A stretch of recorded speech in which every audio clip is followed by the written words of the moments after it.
Australie sur le circuit de Mount Panorama. Le paddock fourmille des derniers préparatifs à la suite de cette séance de qualification intense. Nous vous donnons rendez-vous demain matin à 5h45 pour le départ des 12 heures de Bathurst. Soyez prêts!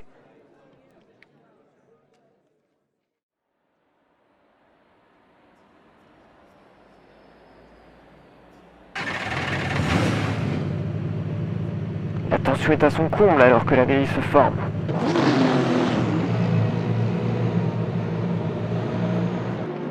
Préparez-vous pour la première manche de l'IGT Challenge.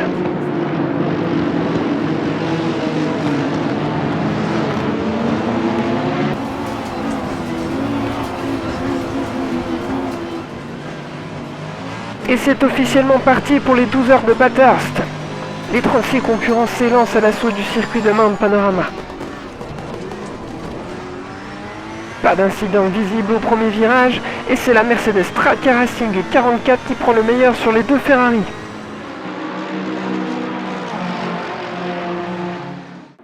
Allez, revoyons ce qui s'est passé. Les concurrents s'élancent, la Mercedes numéro 44 est à l'extérieur. Et effectivement, garde une meilleure vitesse que la Ferrari SMP. Le peloton est à l'assaut du circuit de Mount Panorama dans les meilleures conditions. Il n'y a pas de casse à déplorer pour ce premier départ et le midfield entame sa première ascension du circuit de Bathurst.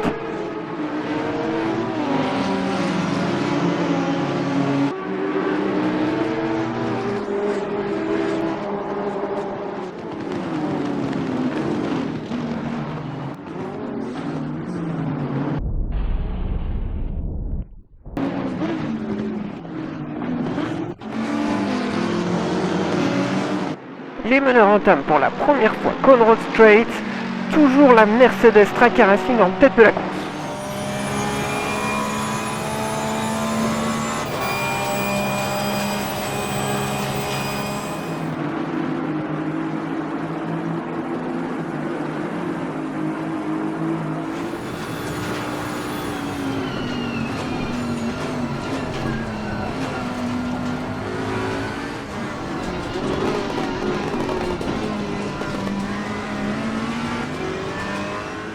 Allez, le premier tour est bouclé.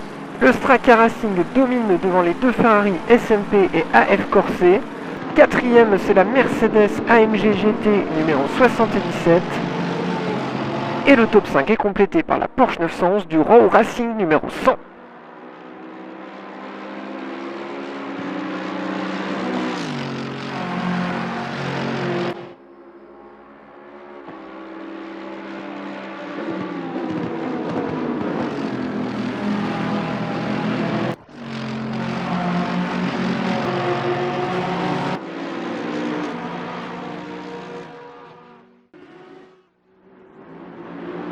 Pour notre équipage du Red Sky Aston Martin Racing, le premier tour s'est très bien passé avec une remontée jusqu'à la 20e position.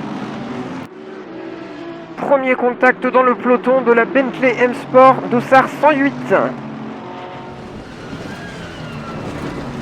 Oh oui, contact arrière avec le mur pour la Bentley, ce qui va certainement nécessiter un arrêt au stand. L'essentiel, c'est que c'est reparti pour l'équipage 108.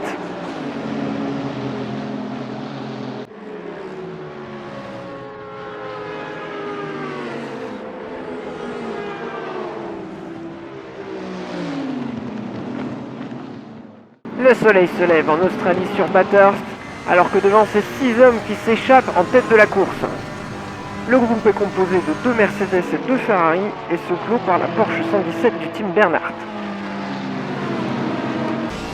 En 20e position, l'Aston Martin Vantage du Red Sky tente de se détacher de ses assaillants, et notamment l'autre Aston Martin Vantage du Garage 59.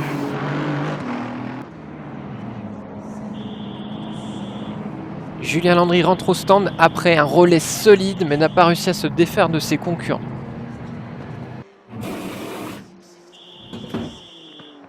Il laisse sa place à Dustin Kensrue dont le but sera de se défaire de l'Aston 188, de la Porsche 540 et de la McLaren 11, 3 concurrentes en Pro-Am qui talonnent notre équipage.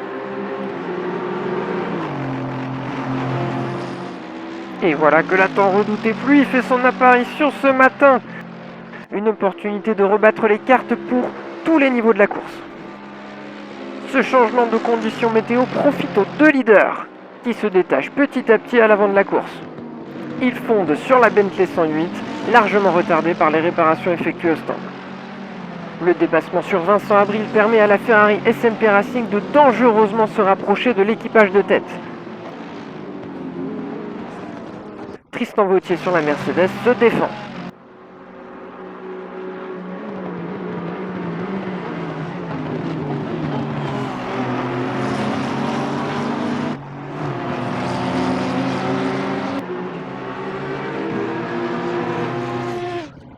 Derrière nous, Blick Molen ne fait qu'une bouchée de Goodwin sur l'Aston Martin et place la Porsche 540 en 21e position après une jolie passe d'armes.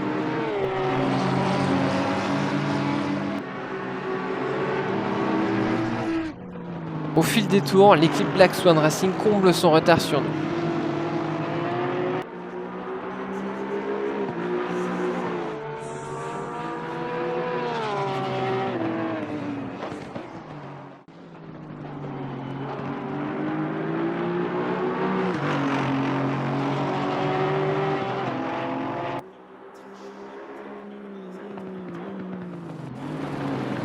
En bataille pour la 4e place de la catégorie Pro-Am, l'Aston Martin Red Sky 418 et la Porsche Black Swan 540 plongent dans les stands en même temps.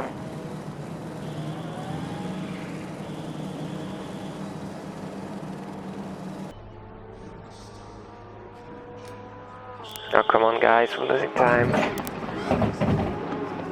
Grosse perte de temps pour le Red Sky lors du deuxième changement de pilote. We got pit stop processing. You can get out. Un problème technique a ralenti le déclenchement du pit stop. Et donc Teppei Teranishi prend le volant en cette fin de matinée pour rattraper le temps perdu.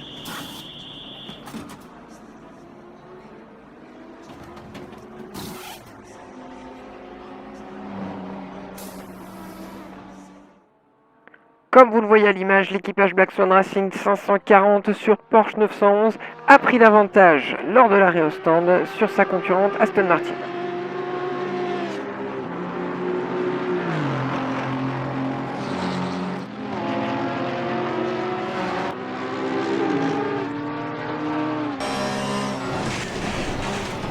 Et c'est Earl Bamber qui se laisse piéger dans le virage The Cutting avec sa 911.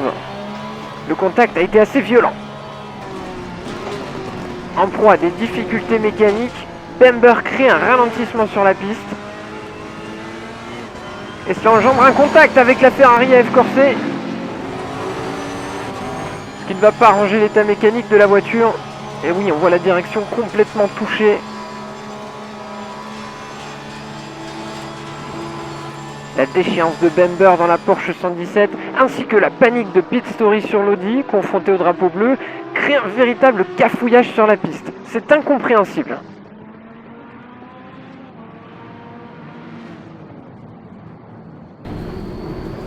Les pilotes ne savent plus aller sans provoquer de contact. C'est absolument n'importe quoi ce qu'il se passe à Bathurst en ce moment. Teranishi et Battista essaient d'en profiter, mais se touchent. What the fuck, idiot. La Porsche verte du Black Swan Racing semble enfin s'extirper du bourbier. Got front damage. Yes, should I come in? No, I keep pushing. We'll see. En cette fin de matinée, la Bentley numéro 109 mène la charge pour nous rattraper, avec des esprits bien échauffés par le contact. De quoi compromettre la suite de la course du Red Sky ?